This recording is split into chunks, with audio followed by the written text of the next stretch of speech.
Is it gone so wrong?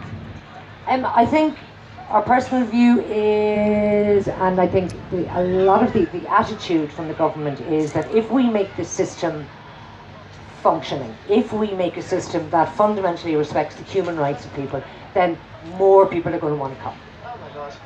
That would be our view, that would be one of the clear. So they would call it, the state would call it, that it would be what they call a pull factor. So obviously the logic is that people are sitting in refugee camps in Lebanon, Turkey, Syria, and they're going through the list of countries and they kind of go, oh look, there's Ireland.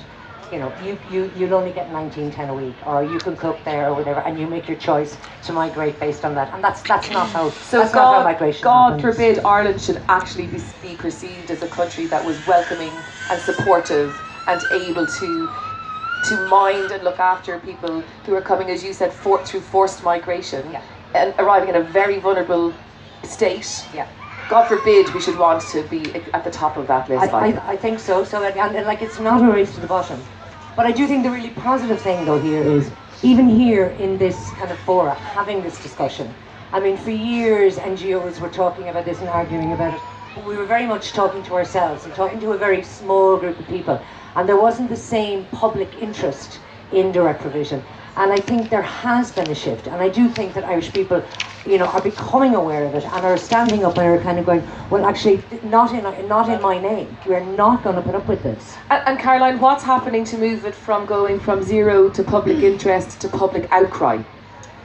I think maybe a big part of it is the wider, I guess, humanitarian crisis in Europe, the Mediterranean. It was on our news. People were going, there was like donation drives all over Ireland. People went to Greece to volunteer.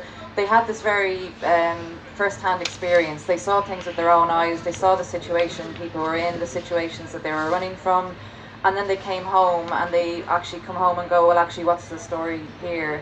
I think there's that, but even preceding that, I think maybe around 2012, 2013, people in the system started to speak out because I feel they thought, okay, we've nothing left to lose. So they started to engage with media professionals. They started to put have their photograph go with their words in the print. So I guess when you're listening to somebody directly, it's a lot harder to deny the reality, whereas I can sit here and tell you how terrible something is.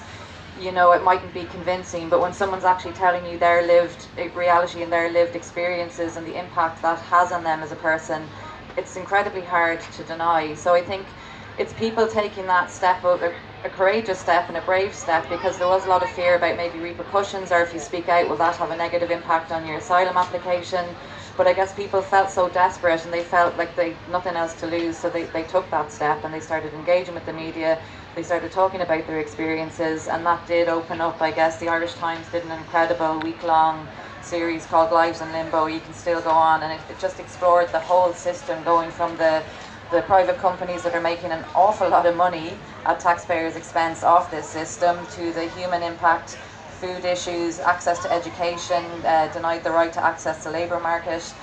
So I really recommend everyone to check that out if you just want to learn more about, you know, that was in 2014, but a lot is still the same today. So I think the combination of those two, the people, and then I guess I'd like to say as well, projects like Our Table, which Ellie's involved in, creating spaces where people could actually get to know people. Like, you know, these direct provision centres are right there. They're, in some cases they are quite remote and rural, like Mosney, but they're in Dublin. I think there's 3 or 4 centres in Dublin, but people just, I guess, don't know what they are and didn't have a way to engage with the community. So I guess a lot more spaces, including this one, where you can get to know people, taking down barriers, taking down this kind of fear of the unknown, to realise you're talking about very regular, run-of-the-day people who just fell on very unfortunate circumstances.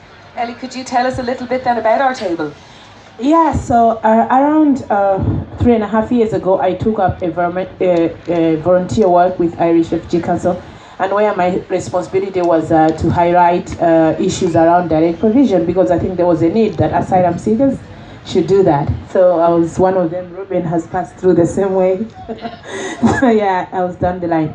And then through this, we started like cooking, but we couldn't, we were just doing a little about that.